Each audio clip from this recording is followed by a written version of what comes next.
What's happening, Pod Squad? What's happening, Pod Squad? What's happening, Pod Squad? Welcome into episode 78 of the show. I love it. There's no rules. There's no rules here.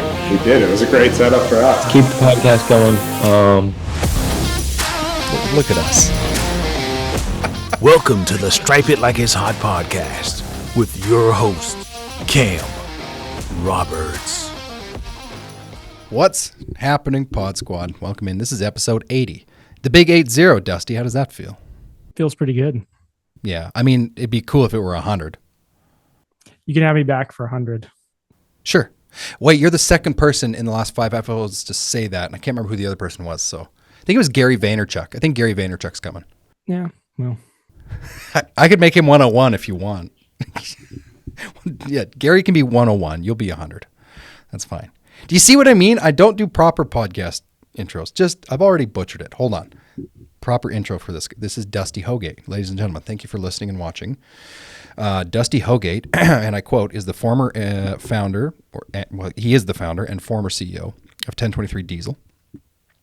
It is a mid-7-figure diesel repair shop in Alaska. You didn't add that.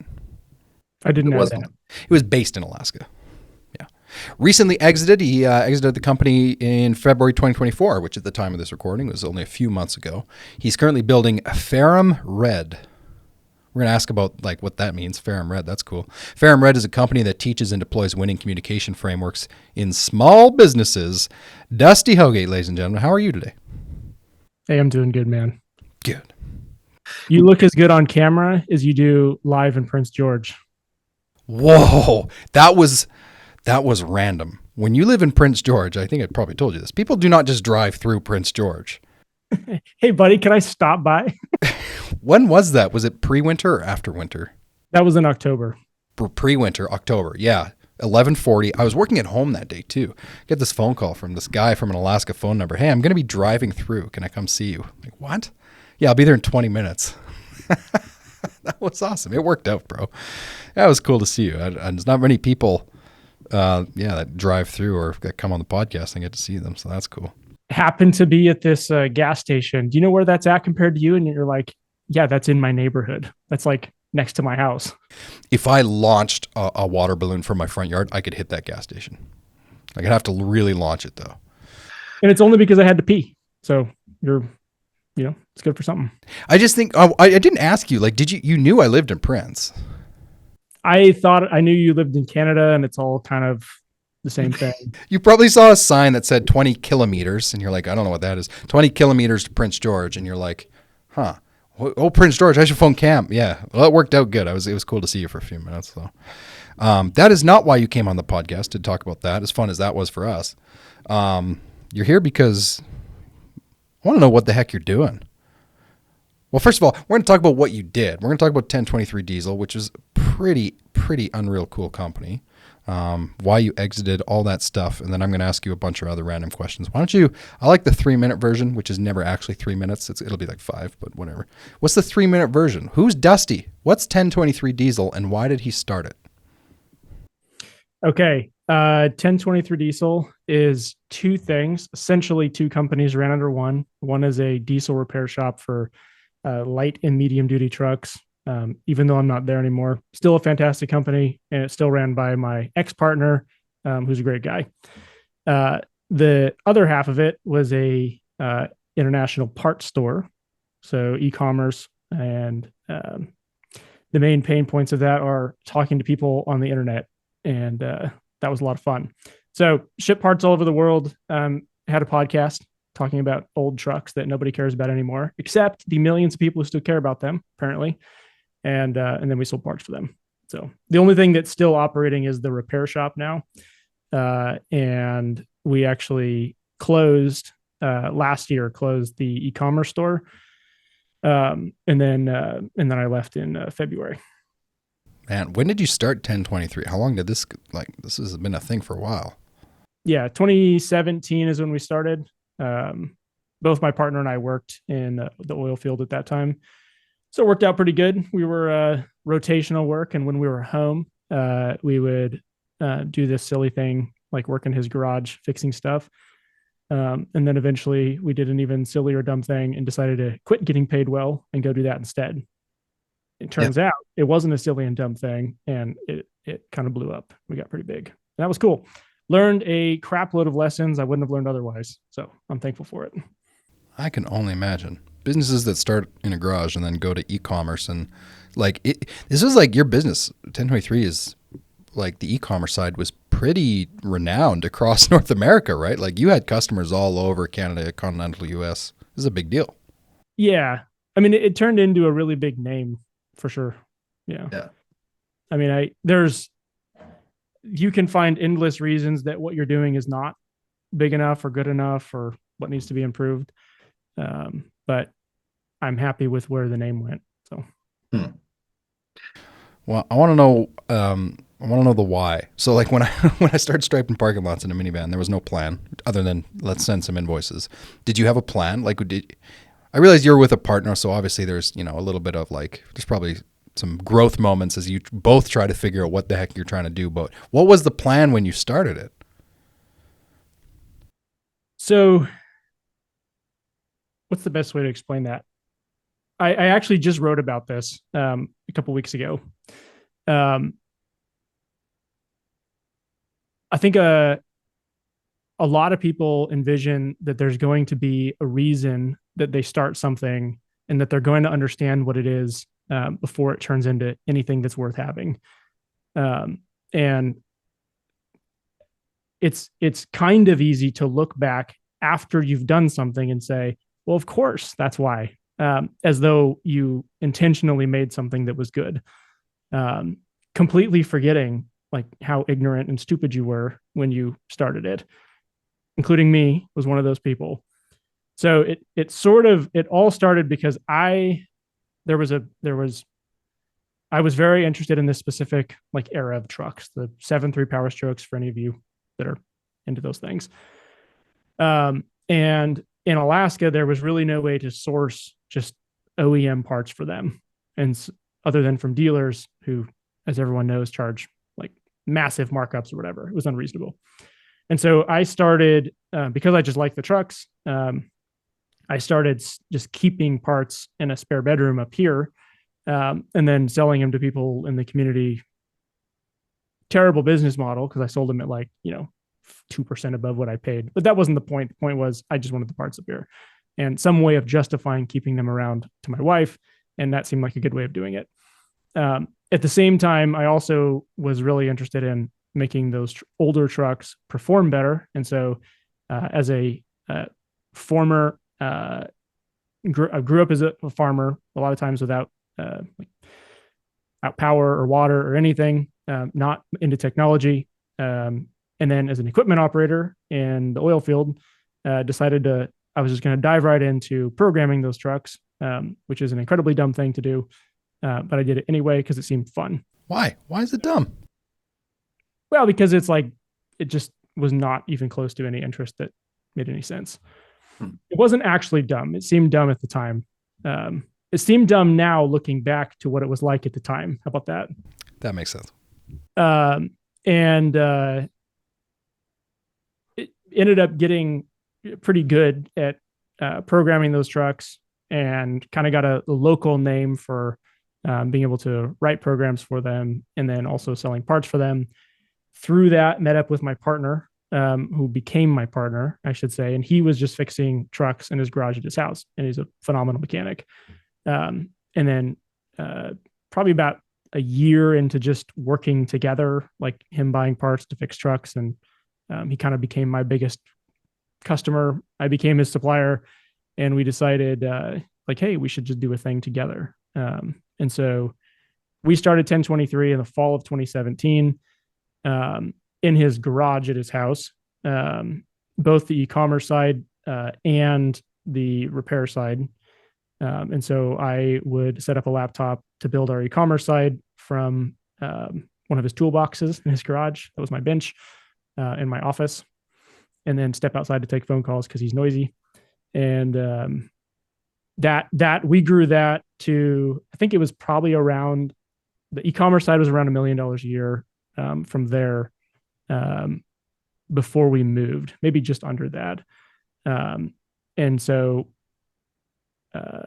probably I guess it was right around 8 or 9 months into that. We had both quit our jobs. We were both full time in this. We moved to an actual shop. Ended up moving a couple more times after that, and landed in about a 12,000 square foot shop in Palmer. But yeah, I don't know how deep you want to go into that story, but that's pretty much it. That's how it started and where it went. I mean, I kind of have some little bit of insight just because, it just dawned on me. Actually, Dusty, we are one half of the Boss chat room, the original Boss chat room, circa 2021. So, anyways, I won't get into that. But I know kind of some of the stuff that happened over the years. What was it? That's a pretty decent sized business. Let's start with that. Like $1 million of e-commerce plus the shop. I remember seeing a picture of the building. Quite the building. It's not a small building. So the business is obviously growing. Grew quite significantly. I don't know. You write about this a lot now, but what were some of the challenges you had?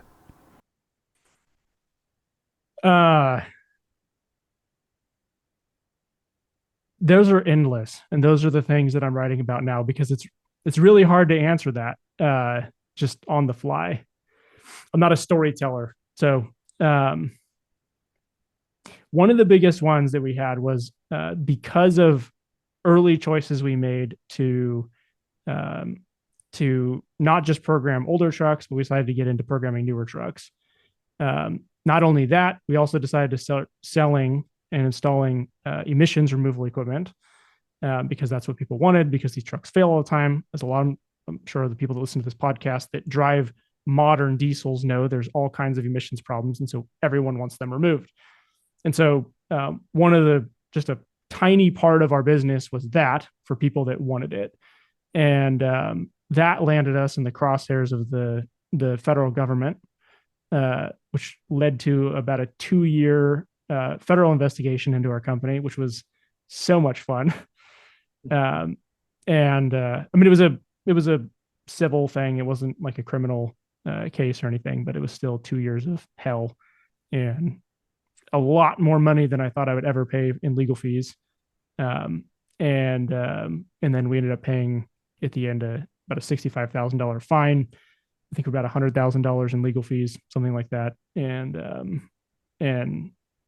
by the time they had visited anyway, like we weren't selling the stuff that we had. We decided, okay, that was stupid. We shouldn't do that anymore.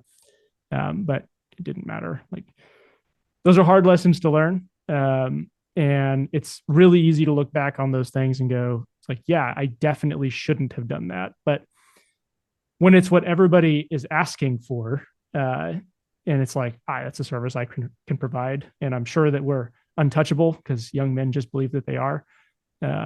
Then it's easy to assume that bad things won't happen to you until they do. And so learning how to still navigate managing a company with a lot of employees and scale that we had was difficult.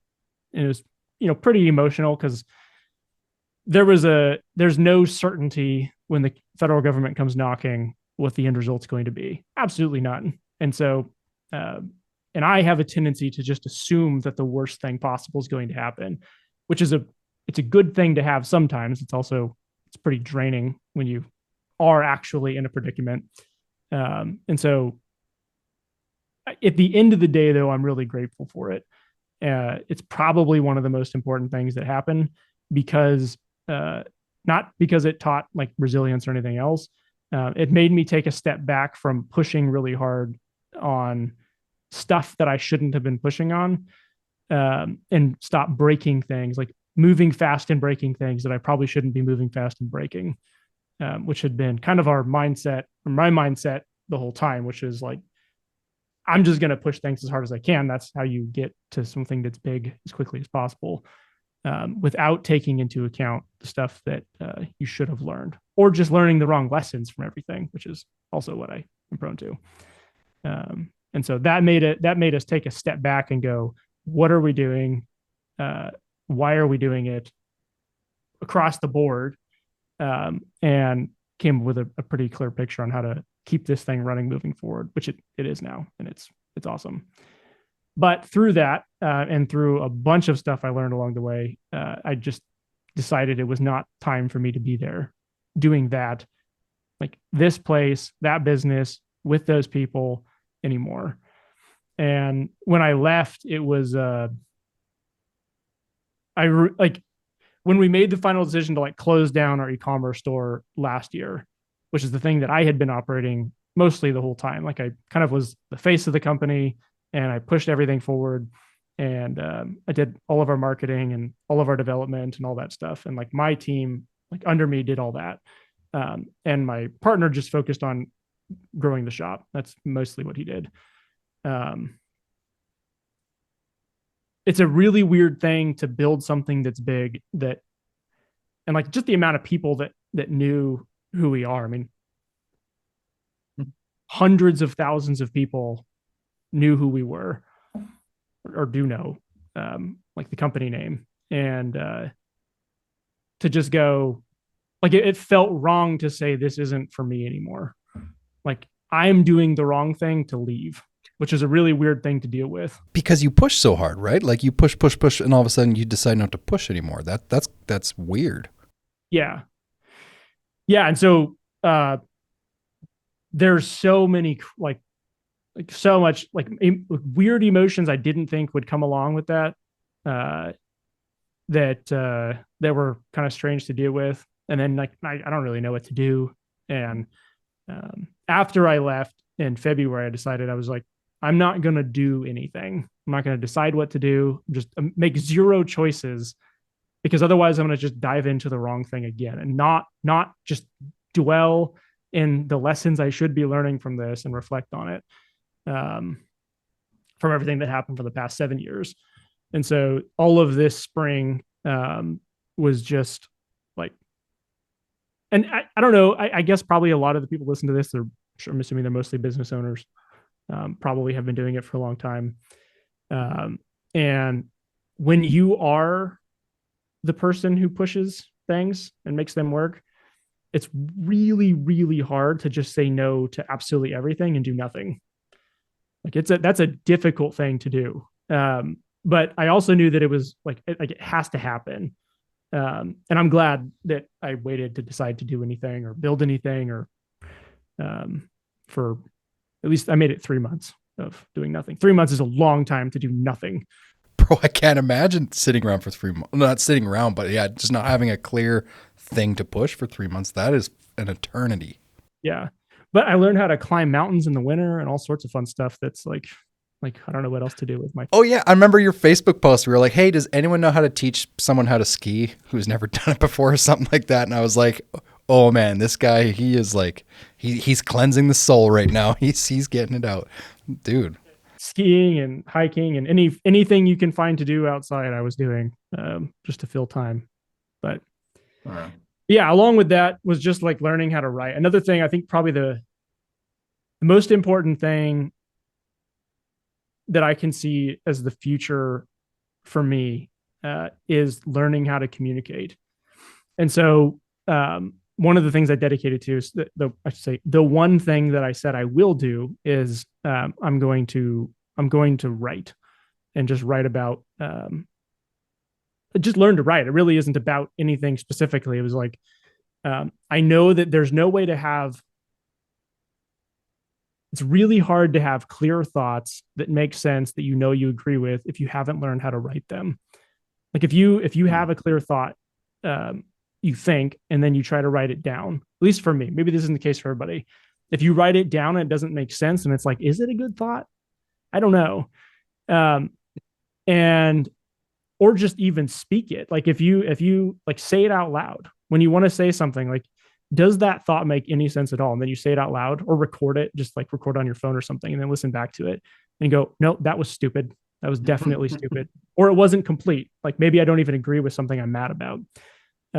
And I know that there's a massive number of lessons that I learned by, not just because like I built a company that was worth millions and millions of dollars, but because of the pain that came along with that.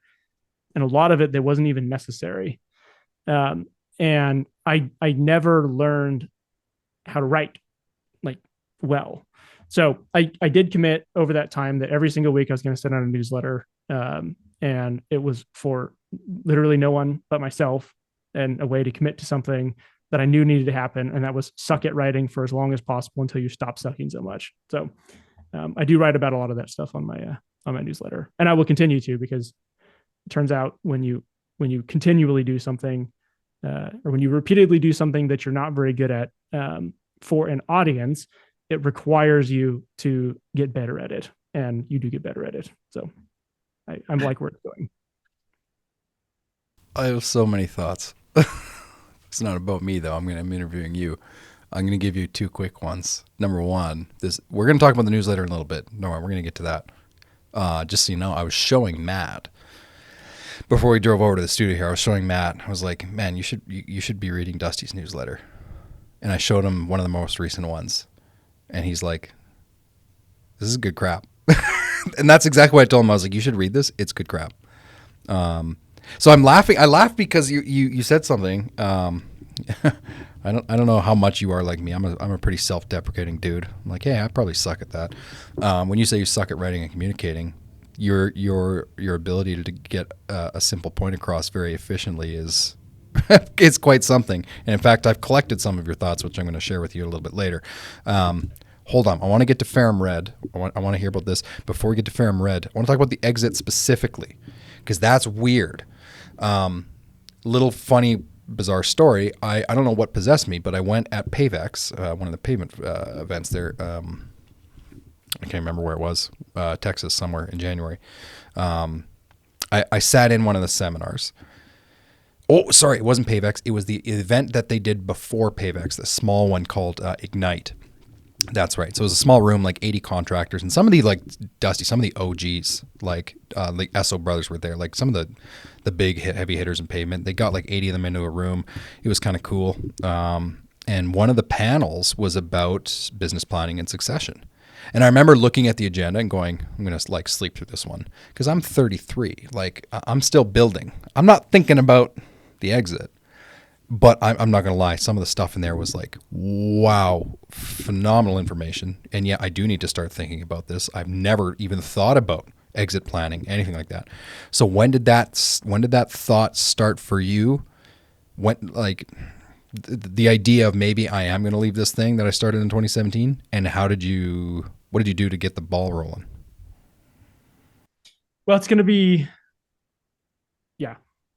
I shouldn't preface this. It should just be simple. Can I guess? Was it right around the time you got a whopping fine from the EPA? Because that's what it would be for me, bro. Like, oh yeah, maybe I should be done with this. So what happened was, a year would have been about mid 2022. My partner and I, we were finishing up with the EPA stuff. We already knew what the fine was going to be. It was all over. We had a meeting, and we're like, okay, not just that, but, and I will say this, my business partner was as good of a business partner as you probably could have, as much as I could imagine. It's still really hard to be married to someone in something that's that big. And we have our own struggles and problems and things that we had to deal with. In running this thing together, especially because it grew so fast. We grew it so fast, and like we were not prepared for like everything it took to make that work.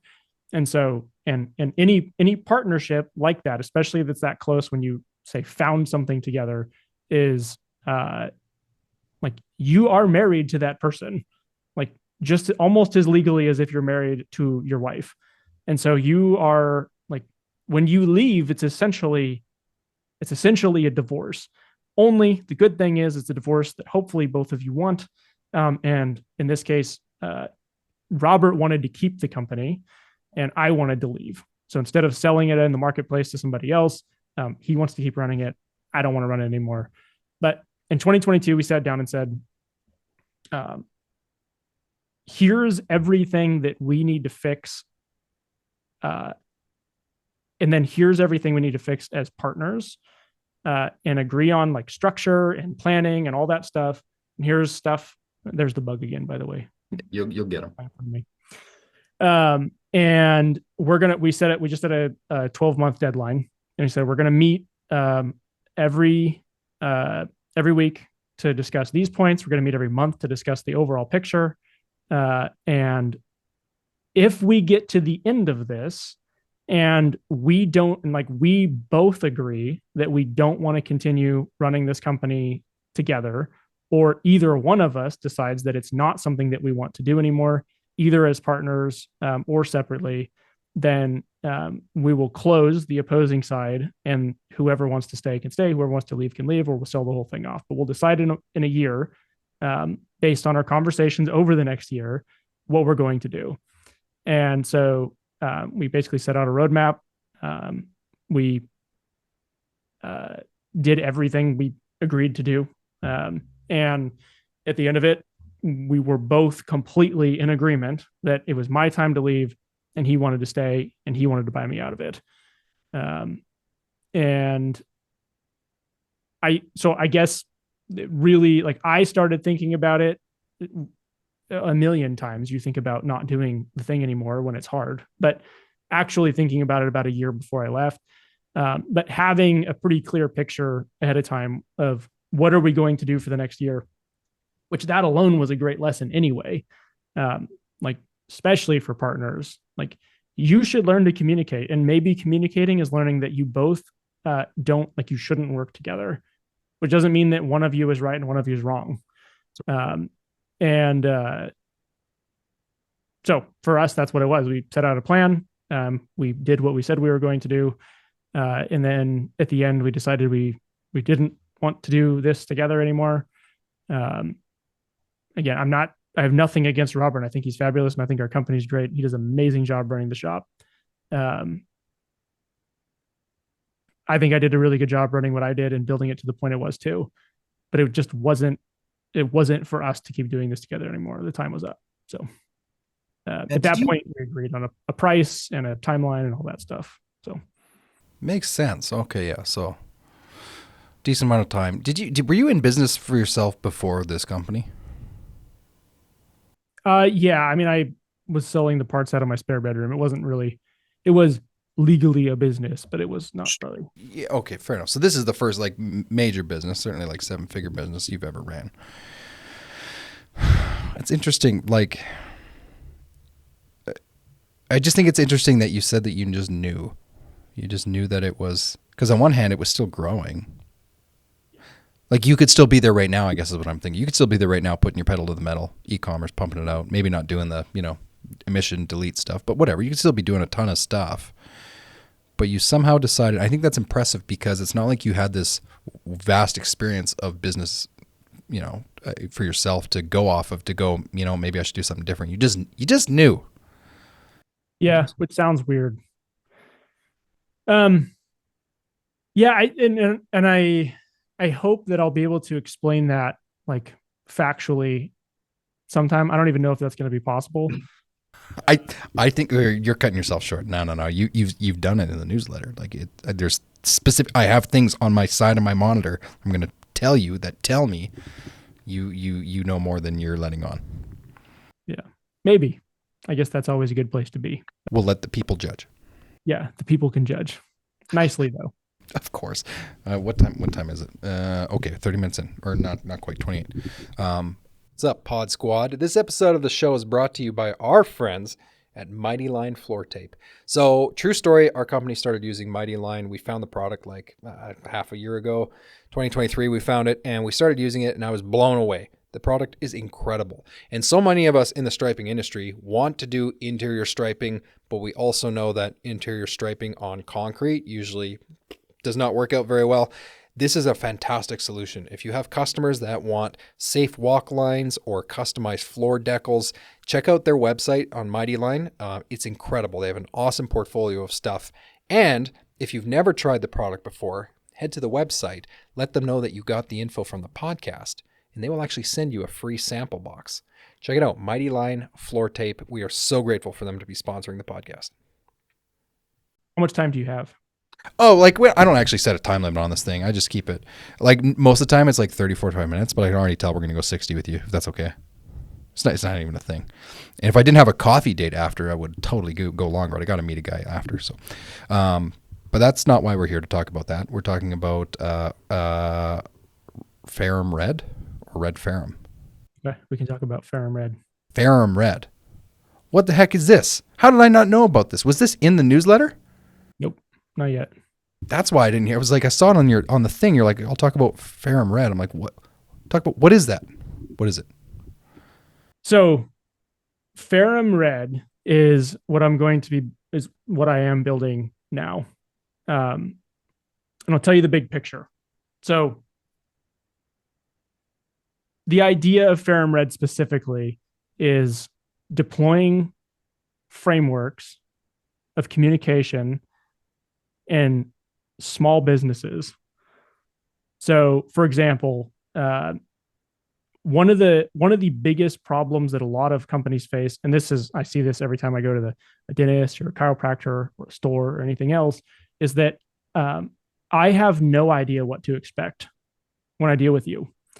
I don't know, like after I paid you, I don't know when things are coming or why. And oftentimes you feel very lost when you purchase a product from somebody or a service as to like, what am I getting and when is it going to be done? And when do I get like the first piece? Like, and then after you're done, it kind of feels like a one night stand, where it's like, we got to do all these cool things together and I never hear from you again. And like both of those feel really terrible as the end user.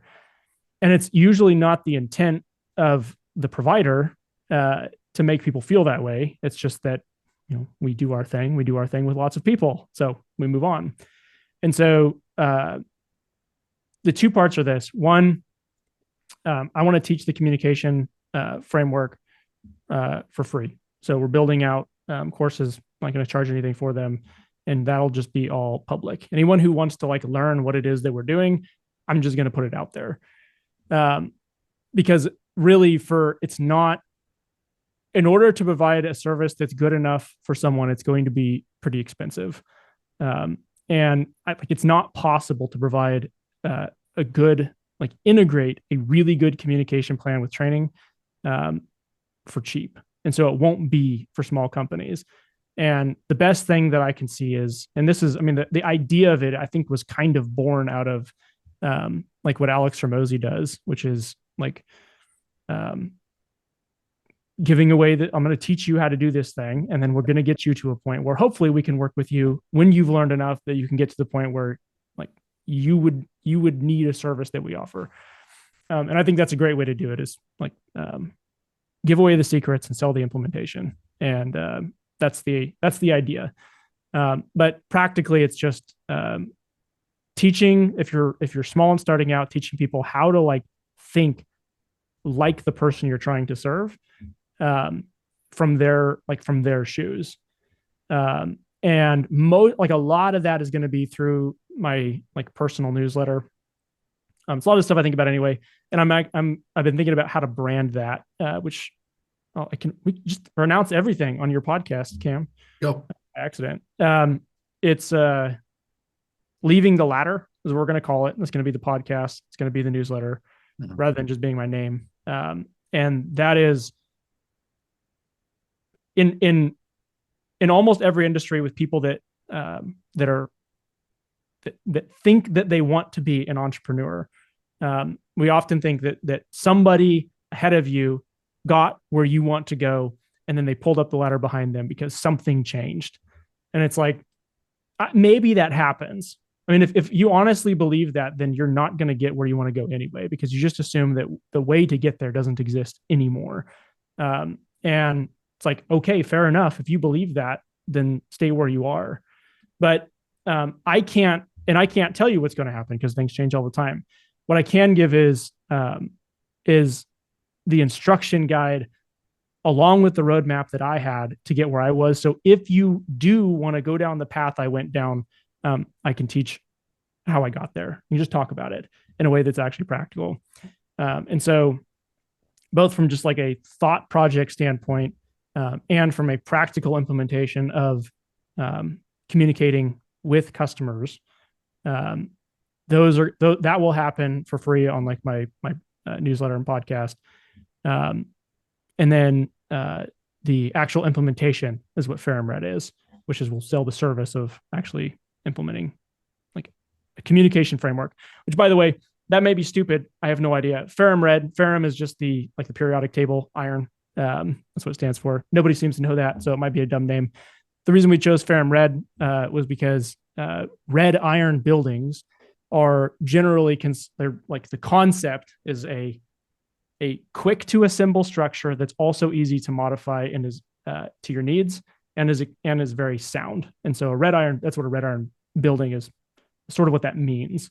And that's the same idea for the communication framework too. So it doesn't really matter, but I had to come up with a pitch, and names are stupid. So there you go. That's what it is. Who's we? You keep saying we. For what? So it's something we're building on. Is there like you got stuff going on behind the scenes? Who's helping you with this? What? I have questions about this. When is it going live? Who's we? You keep saying we're building it. We are building it now, and I'm sorry to say we over and over again.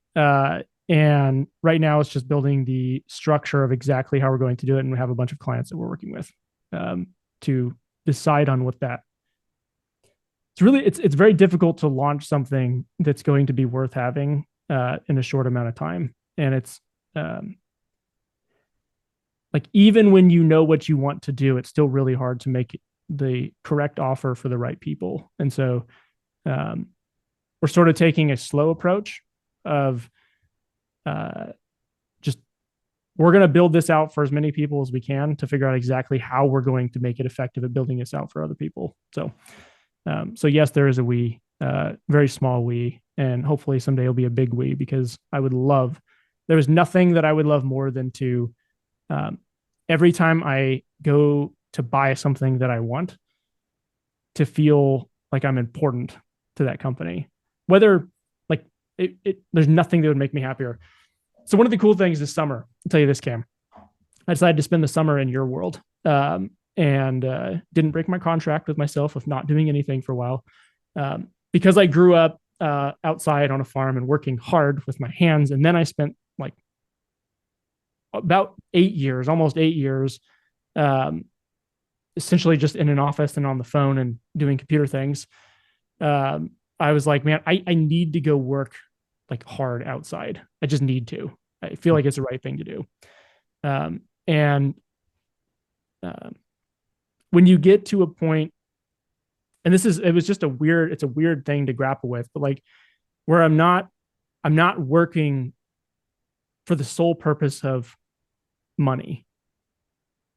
It's because it's something that I want to do, which is a really weird thing that sort of happened. And it didn't, like, even though it didn't need to be that way, it didn't happen until after I left 1023. Like, it didn't really start to make sense to me. It's like, if you're just chasing a number is never enough. Which maybe that's a good thing, maybe that's a bad thing. But if that's all you're chasing, that's never enough. And so if you can chase something that like gives you energy, the thing that gives me energy is working outside, like, and hard with people that I like to be around. And so this summer I was like, I need to go work outside. I ended up seal coating, which is such a blast. Like, I might be the happiest like grunt seal coater you've ever seen. It's a lot of fun. But anyway, we only do that a little bit. So I'm doing that alongside building FerrumRed, which is a good combination of sitting at a computer, talking on the phone, doing things that are pretty static, and then doing stuff that's fun, like being outside working. So yeah, I get you. Okay, well, I'm really excited to pull up stuff from the newsletter here. But before I do, I have a weird question. I'm gonna throw a total dart, and you're either gonna drop like the gem of all gems, or you're gonna look at me through your monitor and be like, "You're an idiot." When you said selling and exiting 1023, brought up all sort of emotions that you didn't even know. It was like, man, I didn't know I was gonna feel this way. You didn't elaborate on what they were. I'm just sitting in my chair here guessing what those were. Does those feelings and emotions that you had exiting that company that you built brick by brick starting out of a garage have anything to do with this desire that you had, like, I need to go work outside and work hard? I feel like a psychologist at this point. I'm wondering if, like, you had that desire because of something that took so much energy and lifeblood to build in 7-8 years, and it was gone intentionally, but it's gone, and now you're like, I have to pivot so hard and go do brute strength stuff. Am I out to lunch? No. I don't think so. I'm thinking about the best way to answer that. I know that I have to push things in some way or another. And if I can't physically push something hard, then I will push something, whatever, emotionally or mentally or whatever. I will do something too much. And a really good way to mitigate like the pushing things too much mentally is pushing things. Like if I can be physically tired, then there's only so much you can work out. And so if I can go work outside, that helps. I don't know why I have so much energy, but that gives me energy to do that. But it also, like, it's really weird when we decide how things work. So for example, when I really believe that the only reason that 1023 grew as fast as it did was because the probably year leading up to that, I spent a lot of time with nothing better to do than running equipment or chaining things down or whatever. And I would listen to like business books, listen to like a lot of Grant Cardone and stuff like that.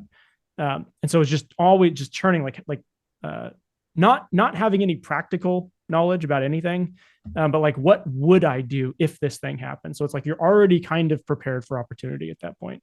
And that's where I think I was, but I like discounted that. Like the thing that actually was important, being like fully prepared for opportunity. And then when opportunity comes, you take it, and then being completely unprepared for opportunity because you stopped doing the thing that actually got you the result you were looking for. And that's what happened to me.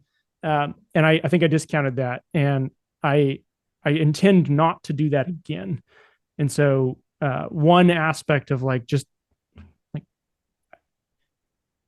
one, not caring what people think, that's a hard thing to do. I felt like because of what, in some way, like I hadn't built anything good enough, but also in some way, the people that thought that it would fail, or that it was growing too quickly or whatever, like the stuff that people say about you that nobody actually says, that you actually just tell yourself and believe other people believe, that maybe that's not normal. I don't know. No, it's normal. But all the haters that I didn't have, that I mentally made up, to me, it's like, then I should show something for what I built that's different than what I am.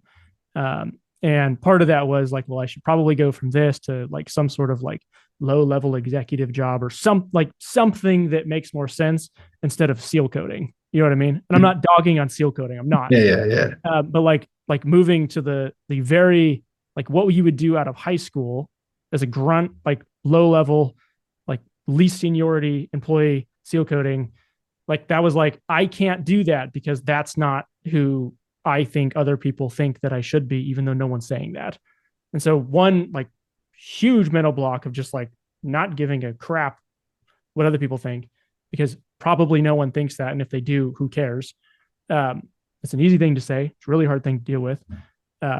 Was interesting, but I don't intend, and I hope I don't let that go again, where I leave the thing that got me where I was, which was being primed for opportunity, by being like fully prepared and staying like knowledge ahead of experience. It's really miserable to be in a place where like you're in a position to need knowledge or experience, either one. Combine the two, you have wisdom. That's awesome. But I think that knowledge for me anyway, I've always been ready to grow when my knowledge exceeded or preceded experience. And when I started pushing for experience and not for knowledge, then I would make just dumb decision after dumb decision, which you can learn from. It's just a lot harder. And so I'm trying to take that as like the important thing for me is like take the time to go like work where I can think. And then I can be a whole lot more prepared when it's time to think to make good decisions. So does that make sense? Does that answer your question? I mean, I totally get it.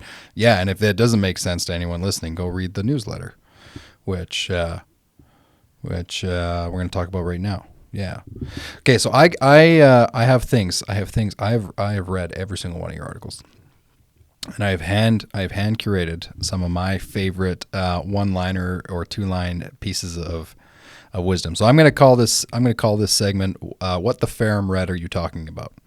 So like I'm going to read you the statement, and then you're going to like smile because you're like, yeah, I wrote that. Some of these are about dumb decisions and stuff. So I'm going to read you the statement, and then you just elaborate on it. Like, why did you write this? Sound good? Okay. It's called What the... Yeah. This is like a Caleb Presley segment, like a new segment. It's called What the FerrumRed are you talking about? Okay. So what the FerrumRed were you talking about? If you decide to pursue change for the better or want to become more than you have been, it will be harder in more ways than you can imagine. And it's good. Yeah, you're right. Okay, there's the smile. Now the explanation. So why did I write that? What was that newsletter called? Which one was that? I think it was in the second one, man. Probably one of the early ones. Yeah. It was the early ones. It was multi-part. Right after that, I had included a link to Jocko Willink's video called Good. And it was on YouTube. And the reason I included that and the reason I finished it that way was not because anything to do with Jocko Willink or his video called Good, but it is a good example of like how do you approach a problem when something is hard? Because generally things are hard because you don't know something. Like if you have a mental block and you have a major like emotional problem or something is stressful and it's really difficult to deal with, it's because like you don't have the tools that are needed to deal with it. You still have to deal with it. And so that video afterwards that I had linked, and I would recommend anybody to look it up. It's just called Good. It's by Jocko Willink, and I don't know how to spell Willink. I had to look it up to put it on there. But it's like, if you're not dead and things are hard, it's like, and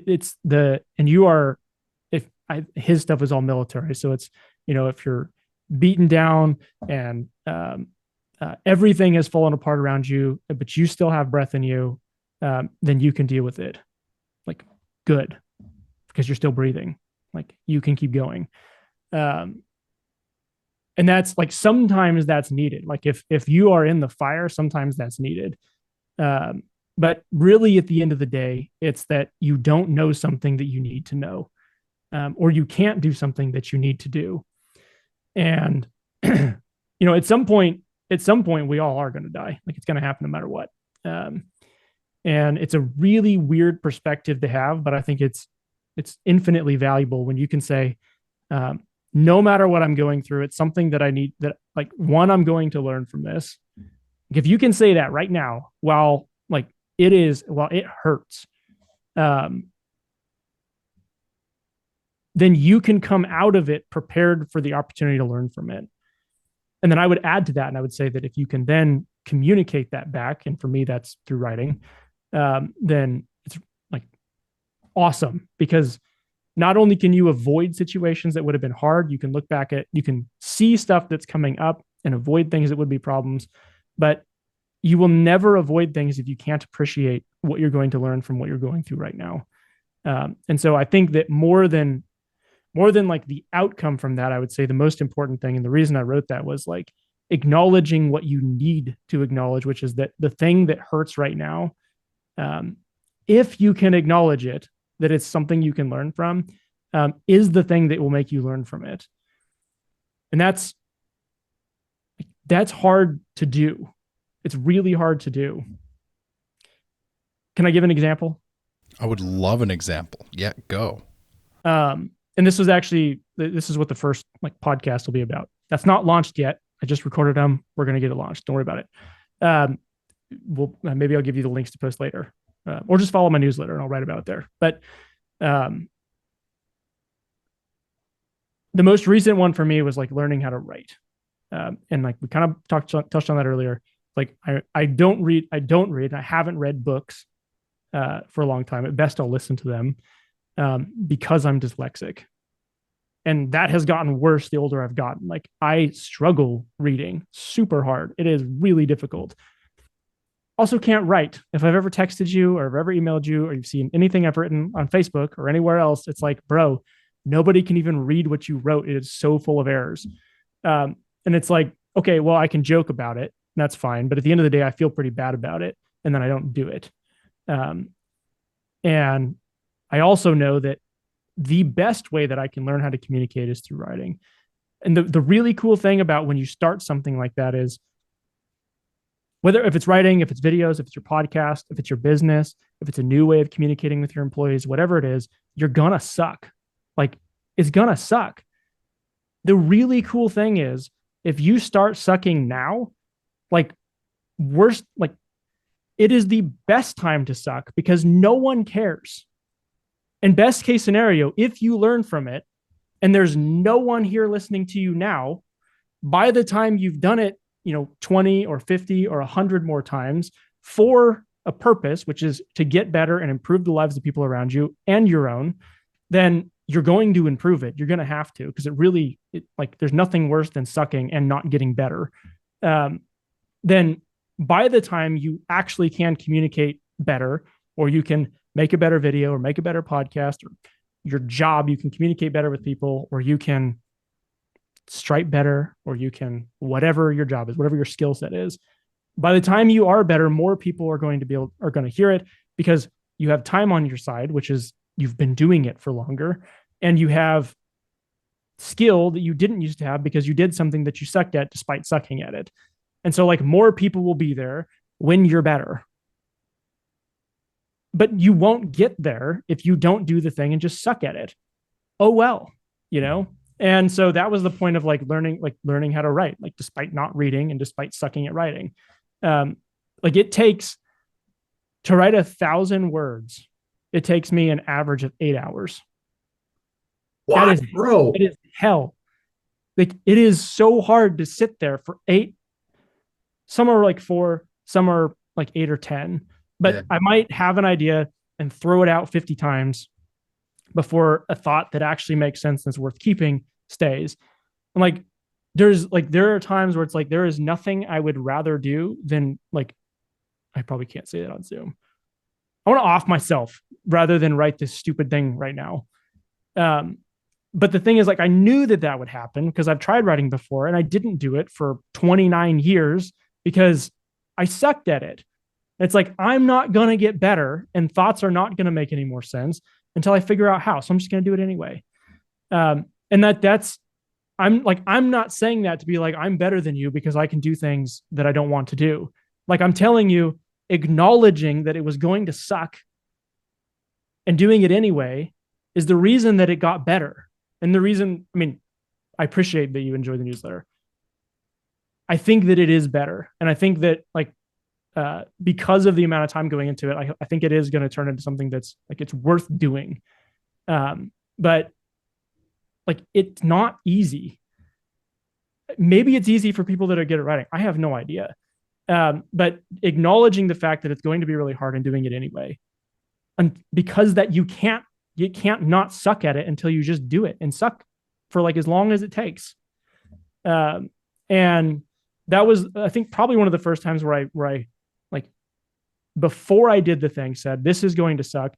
I know it's going to suck, but I need to get better at it because it's important, and then did it anyway.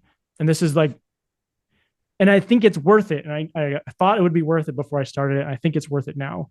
But yeah, it's grueling, man. It is grueling to sit there, at least for me, to sit there and try to do that.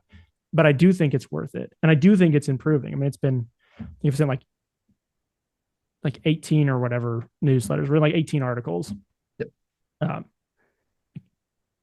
I can't wait to see what it's going to be like when I've written, 1,000, and the ability to think, because I learned how to write and filter all the stuff that I got rid of, like filter the things that aren't worth having or thoughts that I don't even actually agree with.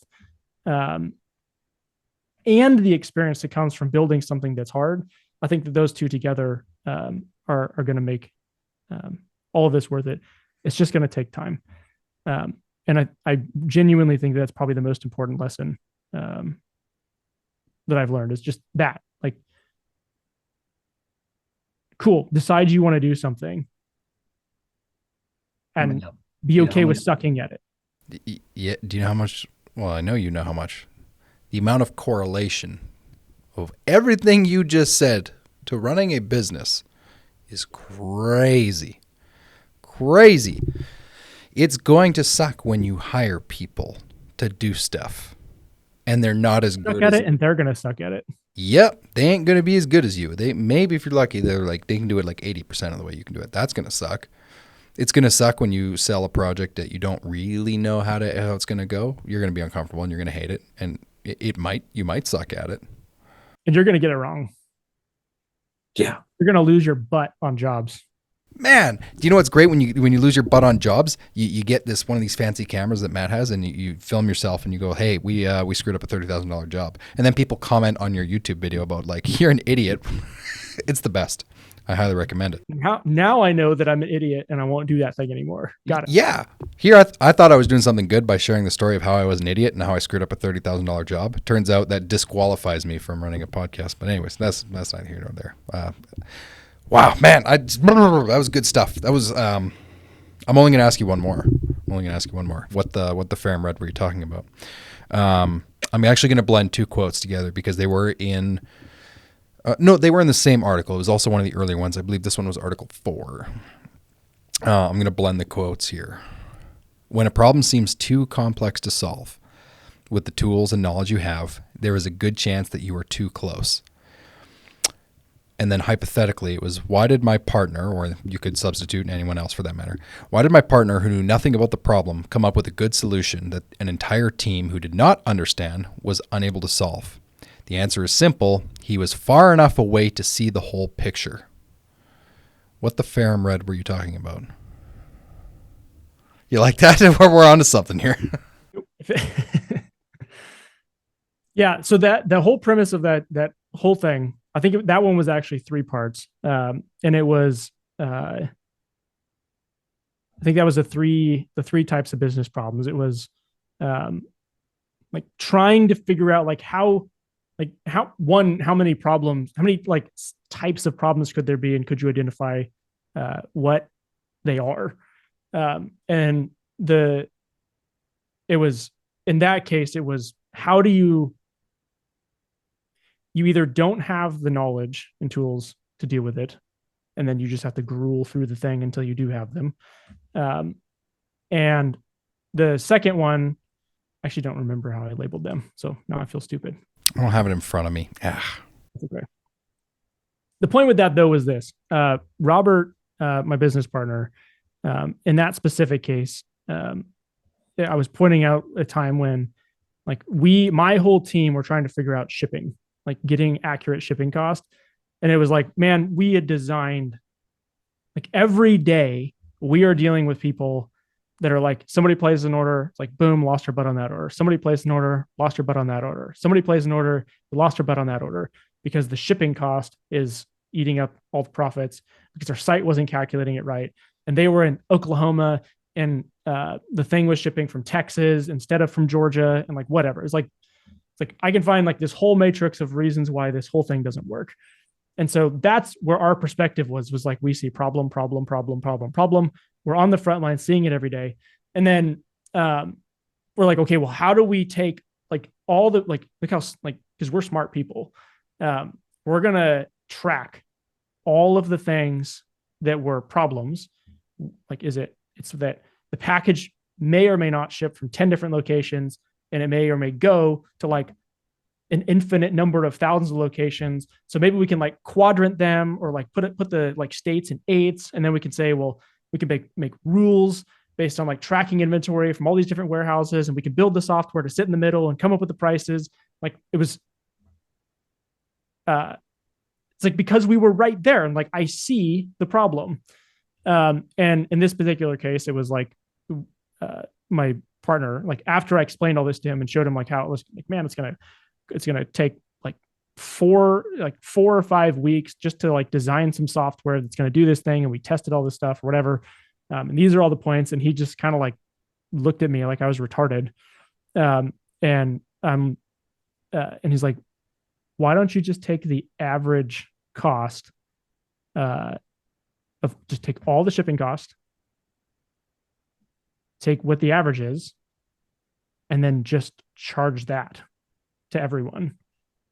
And then it doesn't matter if this order is too high and that one's too low. It's going to end up like, you're going to end up charging what shipping cost in mass for everything. And literally was sitting there like, yeah, That sounds good. yeah, we could do that. Yep. We could do that like today. And that was the funny thing is now I'm thinking about the story instead of the reason I wrote it, which is what I had to come up with the story for. But yeah, like when you're in the weeds of problems, all you see is the problems. The point of that was that. And this was kind of the 2 last points of the types of problems and the things you need to help with them are, in that case, is a peer, like somebody who can grasp your situation. Like, it's not, give you an example, like if you do something and then like your mom will comment on Facebook or your grandma and they're like, good job, honey. And you're like, listen, thank you. But you have no idea whether that was a good job or not, because you don't know, like you're not there. And so having a peer that can understand where you're at, they can see stuff that you can't see, because everybody has blind spots. And that was just an example of like a blind spot. And like you end up with a lot of blind spots when you have like problems as walls just surrounding you, they pile up around you and you can't see anything anymore. And so somebody needs to come just like knock the crap over and you're like, oh, big picture, got it. It's really helpful. And that's why like really communicating with people that are like adjacent to you is really helpful. And then the second one after that was like, if you have like stuff you legitimately don't know how to solve, is where it's nice to have a mentor and a peer that's able to understand your problems are definitely not the same thing, but they're both useful. Oh man, I'm all in on the newsletter, bro. I'm all in. Well, I'm going to keep doing it. I will gruel my way through the. It is awesome. Yeah. Especially it's even more awesome when you hear the backstory of like just the amount of suck that has to go into that 16, 18 newsletters that have been sent out. It's good stuff. And not only is it like good stuff in theory, or the idea, the actual content in the 5-ish minutes of reading it is like, it's just is what it is. I said this to you like months and months ago. I'm like, man, it's like reading something from Hormozy. It's just simple. It just makes sense to me. I don't need a long, complicated, like really long run. It just makes sense. Man, keep going with it. Keep going with it. Honestly, I kind of want to it's 4:00 here my time. I kind of just want to like, pour a glass of whiskey and just hang out with you for another 2 hours. Unfortunately I cannot, but maybe we should do that another time probably. Yeah. Next time I happen to roll through Prince George and I got to pee, I will stop at the gas station. Yeah, absolutely. Are you coming through again? No, I didn't think so. Yeah, that was a one-off. I totally get it. That's fine. Well, if I'm ever rolling through Alaska, obviously, I'll come up there. I'll come knock at your door, use your bathroom. You can do that. All right, cool. Okay, so where do people find the newsletter? How do we get on it? I know how to get on it. Tell the people where to get on it. It's just DustinHogate.com. Don't ask me why. If you are one of the people that uses DuckDuckGo as your search engine, you will not find it because it hates me. But if you use Google, it will find me. So don't know why. Or just go to DustinHogate.com and you don't have to worry about the search engine finding it for you.